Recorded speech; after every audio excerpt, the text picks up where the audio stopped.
Nagkapobre. Wala talagang panahon ngayon, no? Hindi pa talaga matapuntahan yung laot. Grabe. Ulan. Kanina doon kami sa bayan galing.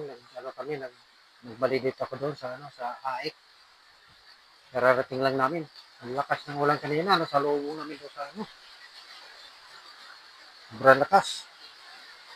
So, umulan na naman. Ano pa ito? 23 pa ngayon. Sa uno pa ito titigil yung ulan.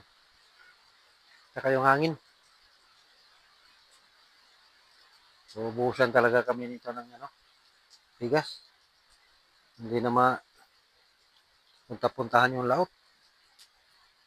Pero mo, ano na ngayon? Simula nung 21, hindi kami nakapalaot. Ay, 20 yata. Parang 20, pizza 20. Hanggang ngayon, 23.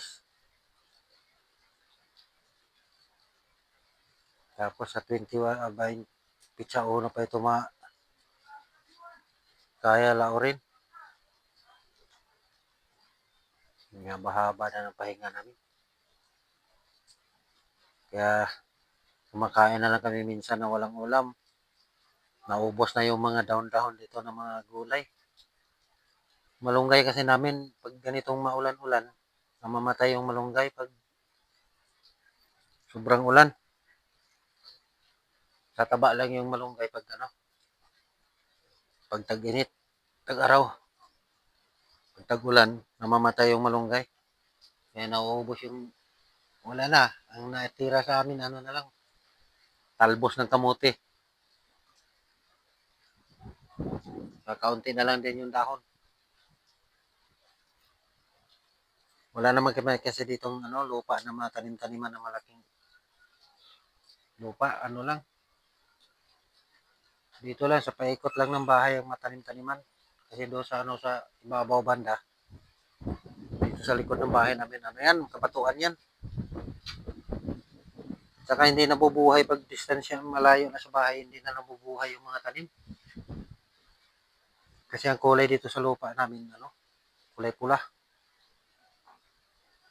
Kaya hirap ka makabuhay dito ng mga tanim doon sa malayo ng bahay. Pag malapit lang sa bahay, okay lang, nabubuhay sa malapit ng bahay, basta maabot lang ng mga usok-usok sa dito. Pag nagsaing ka, maabot sa usok. Pero pag distansya na sa bahay, hindi na nabubuhay. Nandito lang mga friends. Thank you for watching.